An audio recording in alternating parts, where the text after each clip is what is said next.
So in this video we are discussing about top 10 mistakes जो हमें avoid करनी है नीट 2024 में। सबसे पहली मिस्टेक है जो बहुत सारे बच्चे करते हैं कि don't panic, you can do it. सबसे पहले हमें आपको अपने आप को बताना है कि हाँ, हमें करना है, हम ही कर सकते हैं।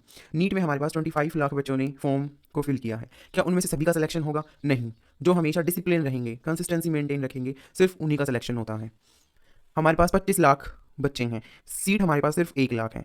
सीट उन 1 लाख स्टूडेंट्स को मिलेगी जो इस समय पे पैनिक नहीं करेंगे। आज से नीट 2024 में सिर्फ 30 डेज बचे हैं। अगर आप अब भी अपनी मेहनत को उस फेज़ में लेके चलते हैं तो आप भी अभी सिलेक्ट हो सकते हैं। सेकंड मिस्टेक जो बहुत सारे बच्चे करते हैं कि वो डिफरेंट यूट्यूबर्स की वीडियो को देख के अपना एक न्यू टाइम टेबल सेट कर लेते हैं कि वो यूट्यूबर इतने बजे उठ के पढ़ा था, वो स्टूडेंट्स इतने बजे उठ कर पढ़ा था, तो मैं भी अपने टाइम टेबल को उसी के अकॉर्डिंग अपने टाइम टेबल को बनाऊंगा। लेकिन यह बहुत बड़ा ब्लंडर है जो आपको अपने इस नीट 2024 में अवॉइड करना है। आपको अपना टाइम टेबल नहीं बनाना है नया। जिस तरह से आपने अपने 1 साल 2 साल का टाइम टेबल रहा है वही आपको फॉलो करना है। आपको नया टाइम टेबल नहीं बनाना है, नहीं तो आपको नीट 2024 में दिक्कत आ सकती है। क्योंकि अगर आप अपना नया टाइम टेबल बनाने जाएंगे तो उसको आपको अपनी डेली लाइफ में इम्प्लांट करने में कम से कम 4-5 डेज लगेंगे। सो इसलिए आपको डीमोटिवेट होगा अगर आप उस टाइम टेबल को फॉलो नहीं कर पाए, तो इस वजह से आपका 1 वीक बर्बाद हो जाएगा। थर्ड मिस्टेक बहुत सारे बच्चे करते हैं कि वो टाइम तो मैनेजमेंट कर लेते हैं लेकिन कुछ ज़्यादा टाइम वो अपनी सोशल मीडिया पर बिताते हैं। जैसे वो रील्स देखने लग जाते हैं, जो उनका 5 मिनट्स का ब्रेक है वो कहीं ना कहीं उनका 1 या 2 घंटे का हो जाता है।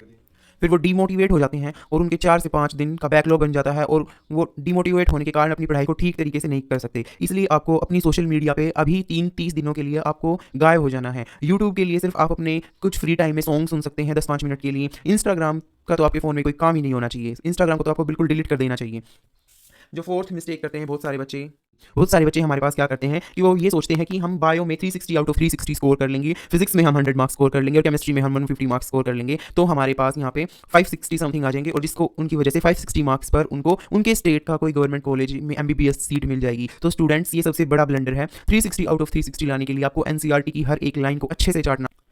इस वजह से हम अपने जो स्ट्रॉन्ग सब्जेक्ट है उसको हम स्ट्रॉन्ग करते रहते हैं और जो हमारा वीक सब्जेक्ट है इस वजह से हमारे पास और वीक हो जाता है। जो हमारे पास 5 सबसे बड़ी मिस्टेक है जो बहुत सारे बच्चे फॉलो करते हैं वो है हमारे पास कि वो पढ़ते भी हैं, क्वेश्चन प्रैक्टिस भी करते हैं, लेकिन वो हमारे पास टेस्ट नहीं देते हैं। तो students, don't leave coaching test. आपको अपनी कोचिंग पे जहाँ भी आपने एडमिशन ले रखा हो वहाँ पे आपको अपने कोचिंग के टेस्ट बिल्कुल नहीं छोड़ने हैं। टेस्ट हमारे पास एक मिरर की तरह काम करता है। अगर आपके 5 मार्क्स भी आए हैं तो आपको ये पता चलेगा कि कौन सा टॉपिक आपका स्ट्रॉन्ग है और किस टॉपिक में आपको ज़्यादा मेहनत करने की ज़रूरत है। तो स्टूडेंट्स, अपने कोचिंग के टेस्ट या फिर ऑनलाइन टेस्ट बिल्कुल मत छोड़िए। ऑनलाइन को इन लास्ट 30 डेज़ में आप ये टेक्निक अपना सकते हैं कि उनको प्रिंट आउट करके OMR शीट पे 2 बजे से लेकर 5 बजे जो आपका नीट का टाइम रहेगा उसके अकॉर्डिंग सोल्व करें, तो आपको बहुत बेनिफिट मिलेगा अपने नीट 2024 5 मई वाले दिन। बहुत सारे हमारे पास स्टूडेंट्स बताते हैं कि इन लास्ट 30 डेज में आपको सिर्फ ईट, स्टडी, स्लीप ये वाली साइकिल रिपीट करनी है। कौन? Eat, study and sleep. But students, don't follow this. Why you don't follow this? जो ये वाली लाइफ साइकिल है आपकी हेल्थ को इफेक्ट करेगी और हेल्थ और माइंड दोनों इफेक्ट होने पर आपकी एफिशिएंसी उतनी ज़्यादा निकल के नहीं आएगी जितनी आप पहले 4-5 महीने पहले उतनी एफिशिएंसी से अपना काम कर रहे थे। तो कौन सी आपको लाइफ साइकिल फॉलो करनी है? तो आपको फॉलो ये लाइफ साइकिल करनी है। सबसे पहले आपको उठना है, उठने के बाद आपको फ्रेश एक्सरसाइज करनी है, एक्सरसाइज करने के बाद आप ईट हेल्दी के बाद आप स्टडी कीजिए, 2 घंटे के स्लोट्स लगाइए, फिर 15-20 मिनट आप पावर नैप भी ले सकते हैं या फिर आप मेडिटेशन भी कर सकते हैं। मेडिटेशन के बाद फिर पढ़िए और फिर ऐसे ऐसे करके अपने डे को डिवाइड कीजिए। 2 आवर्स में स्लोट लगाइए, हाफ आवर 15 मिनट्स का ब्रेक लीजिए और इस लाइफ साइकिल को फॉलो कीजिए, जिससे आपका माइंड भी बहुत स्ट्रॉन्ग बनेगा। जो हमारे पास 7 सबसे बड़ी मिस्टेक है, हम दूसरों की बातों से इफेक्ट बहुत जल्दी हो जाते हैं। जैसे किसी बच्चे ने कोचिंग में टेस्ट दिया, उसके तो सिर्फ 720 में से 320 मार्क्स ही आ रहे थे। अरे वो नीट का पेपर तो नहीं है ना।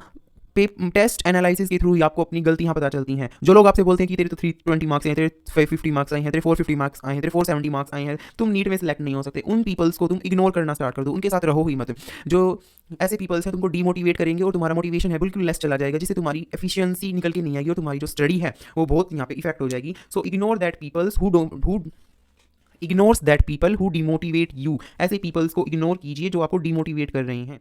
जो 8th मिस्टेक है, व्हाई यू स्टार्ट। आपने क्यों स्टार्ट की थी अपनी नीट की प्रिपरेशन? जितने लंबे समय से आप लगे हुए हैं, 1 साल, 2 साल, 3 साल, बहुत सारे बच्चे तो यहाँ पे 5-5 साल तक लगे हुए हैं कि उनका नीट क्लियर हो जाए, वो एमबीबीएस में सिलेक्ट हो जाए। और जो लास्ट के 30 डेज हैं उनमें ही जो कम पढ़ने वाला बच्चा है, अगर इन्हीं 30 डेज में एफिशिएंसी और कंसिस्टेंसी के साथ वर्क करेगा और अपनी मोटिवेशन को हाई रखेगा, उसी का सिलेक्शन होगा। और जो बच्चे जो 2-3 साल से लगे हुए हैं लेकिन इस समय आकर वो डिमोटिवेट हो जाते हैं और अपनी स्टडी को वो अच्छे से नहीं कर पा रहे हैं, तो उनका अब की बार भी नीट में सिलेक्शन नहीं होगा। So remember why you start. आपने क्यों स्टार्ट की थी जर्नी? किसी बच्चे ने स्टेथोस्कोप के लिए, किसी को किसी की हेल्थ क्योर करनी थी, किसी को अपनी फैमिली में पहली बार डॉक्टर बनना था। So remember students, why you start. जो हमारे पास 9th पॉइंट है स्टूडेंट्स, वो हमारे पास कोई मिस्टेक नहीं है, सिर्फ एक रिमार्केबल पॉइंट है जो आपको अपने पेरेंट्स की सेक्रीफाइस याद दिलाने के लिए दिया जा रहा है। जो बहुत सारे बच्चे हैं हमारे पास वो होते हैं कि यूट्यूब पे मोटिवेशनल वीडियो देखने लग जाते हैं और उनके थंबनेल्स, वीडियो के थंबनेल देख देख के अपना पूरा टाइम वेस्ट कर लेते हैं और फिर उनको शाम के टाइम पे उनको रियलाइज़ होता है कि उन्होंने अपना आज का पूरा दिन जो है वो बिल्कुल बेकार कर दिया है। तो इसीलिए स्टूडेंट्स एक असली मोटिवेशन, रियल मोटिवेशन को ढूंढिए, अपने पेरेंट्स के सेक्रीफाइस को याद रखिए। जो 10th पॉइंट है वो हमारे पास एक मिस्टेक नहीं है, एक रिमार्केबल पॉइंट है। जितने भी स्टूडेंट्स इस वीडियो के इस पार्ट में आए हैं तो वे प्लीज़ कमेंट सेक्शन में अपनी प्रेजेंट लगा के जाएं और ये लिख के जाएं कि I will definitely select in NEET 2024।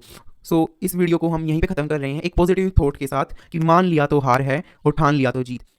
इस वीडियो के कमेंट सेक्शन में जाएं और लिखें कि आप डेफिनेटली सिलेक्ट होंगे नीट 2024 में। सो इस वीडियो को यहीं पे एंड करते हैं। अपनी पढ़ाई को अच्छे से करते रहिए। Thanks for watching, love you all, bye bye guys.